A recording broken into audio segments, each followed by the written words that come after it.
மிதுன ராசிக்காரர்களுடைய அந்த காதல் வாழ்க்கை என்பது அப்படி பார்த்தீங்கன்னு சொன்னால் ரொம்ப சுவாரஸ்யமாக, ரொம்ப நிதானமாக, ரொம்ப அழகாக ஒருத்தர் பேசுனா கூட சரி பரவாயில்லங்க அப்படின்னு சொல்லிட்டு அதை வந்து ரொம்ப மனசுக்குள்ளே அதை காயமாக எடுத்துகிட்டு போகாத ஒரு இயற்கை குணம் இவர்கள்ட்ட இருக்கும்.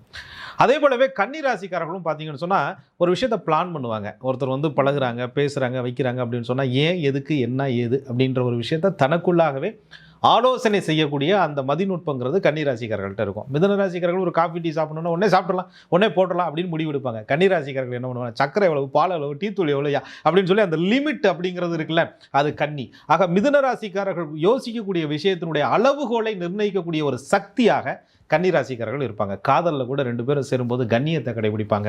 இவர்களது காதலால் குடும்பம் பிரிஞ்சிடக்கூடாதுன்னு நினைப்பாங்க. மிதுனமும் கன்னியும் காதல் வாழ்க்கையில் இணையும் பொழுது தன்னுடைய காதலுடைய சந்தோஷத்தை விட தன்னுடைய குடும்ப சந்தோஷம் ரொம்ப தேவை.